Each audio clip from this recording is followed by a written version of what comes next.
Breaking news!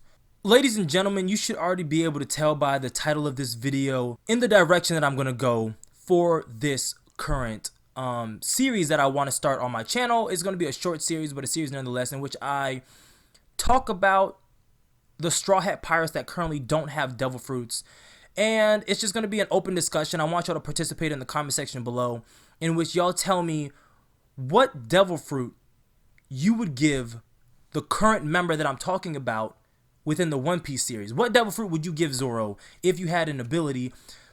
I don't want y'all to just pick the most overpowered devil fruit that there is. I want y'all to give the devil fruit that you would choose for him and say why. Because I'm not just going to sit here and slap logios on all of the Straw Hat Pirates who don't currently have a devil fruit and call it a day. No, I've thought about their fighting style. I've thought about their personality. I've thought about, just who they are as a person. And that is what led to the decision of why I chose the devil fruit for Zoro, or why I chose the devil fruit for Sanji, or Nami, or Usopp, or Frankie. And I thought it was a very interesting topic to discuss. And I was like, okay, I'm going to go ahead and make some videos about that.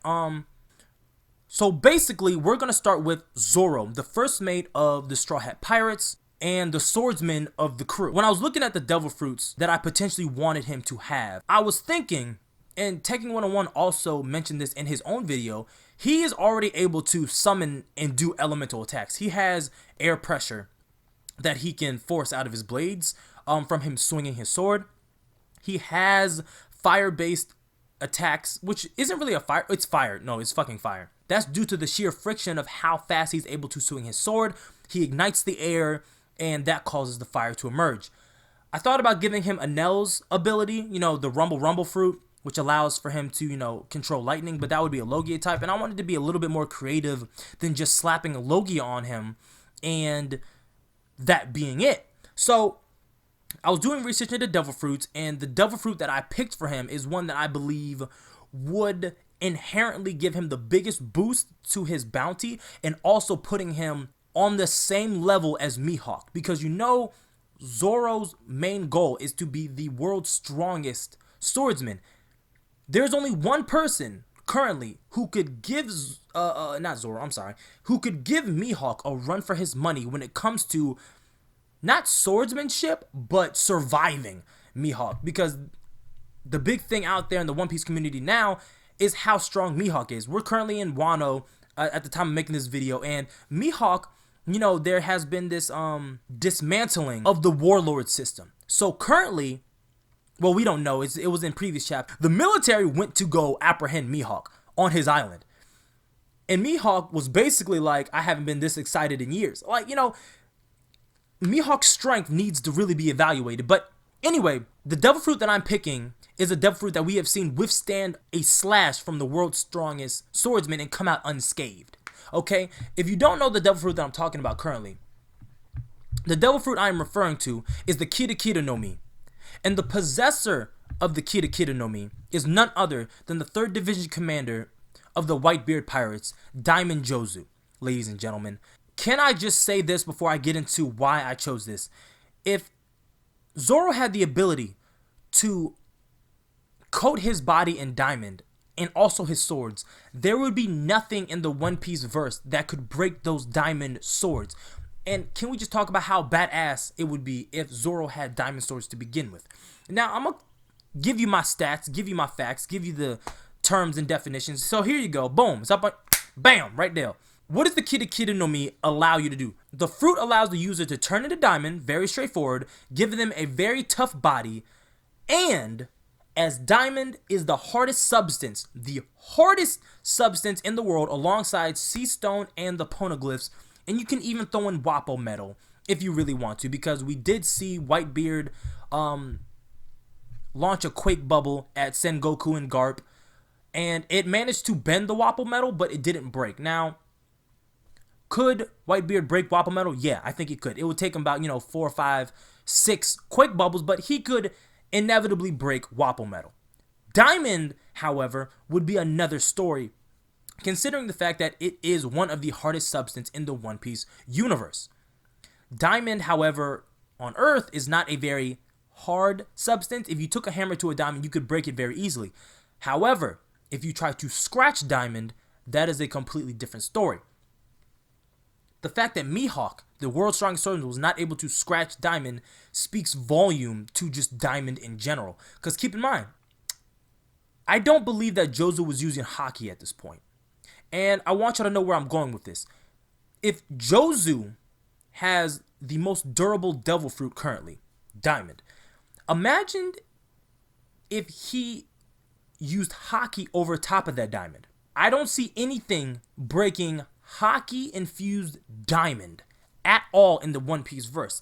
Now, how would this be applicable to Zoro? Well, like I said earlier, this is not a Devil Fruit that I see impeding Zoro at all while he's doing his swordsman techniques. At the very least, how I envision him using it is him encasing his swords in Diamond, right? That's what I picture in my mind.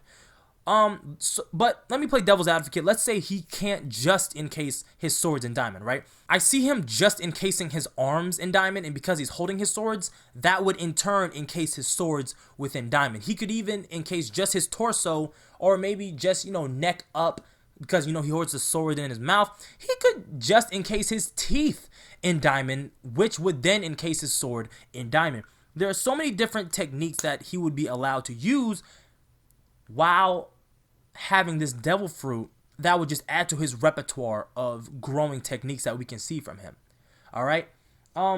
That's really it. You know what I mean? Like, I wish I had more to talk about, but because Zoro is not a complex character, he's a very straightforward character. His goal is to just be the strongest swordsman in the world. And if you want to be the strongest swordsman, you should have the strongest swords.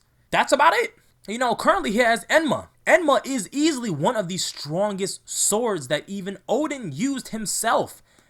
And because of these last few chapters, it's very easy to say that Odin, at that point in history, was the strongest swordsman on the planet. And now Zoro has the strongest swordsman of the past. He has one of his blades. And if you add Diamond on top of that, he is almost unbeatable when it comes to swords play. Now, of course, Mihawk would best him in technique. Or would he? Because if Zoro encases his whole body in Diamond, Mihawk's not cutting that. Or from what we saw at Marineford, he can't cut that. So that is one of the Straw Hat Pirates that I wanted to talk about.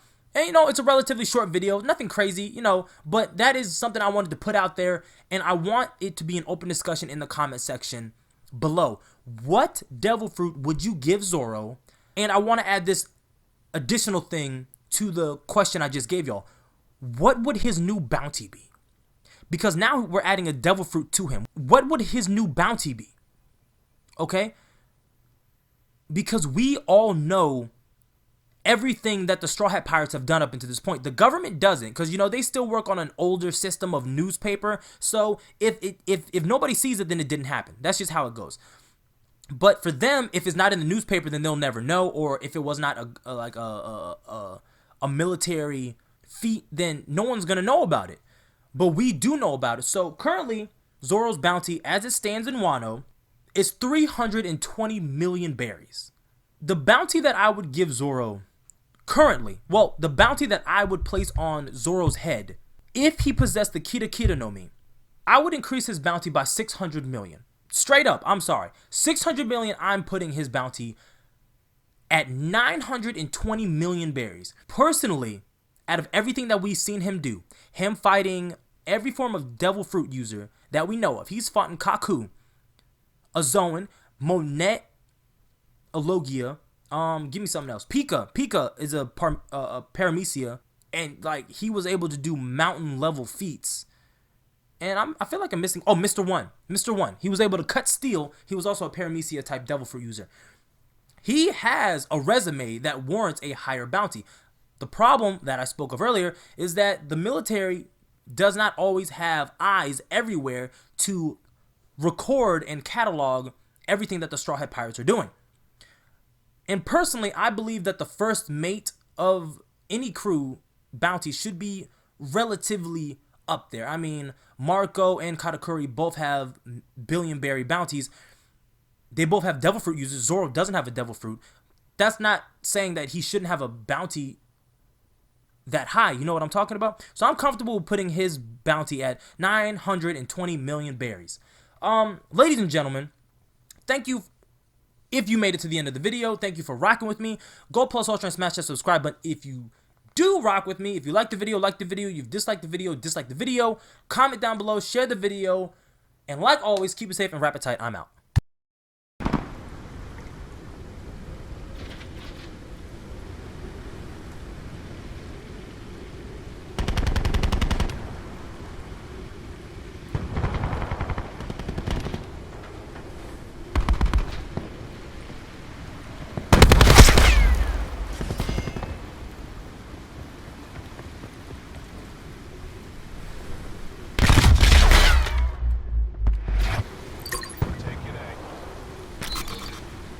Charlie.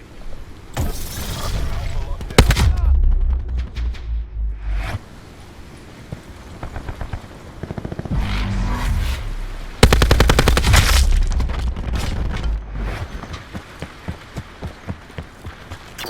Taking Charlie.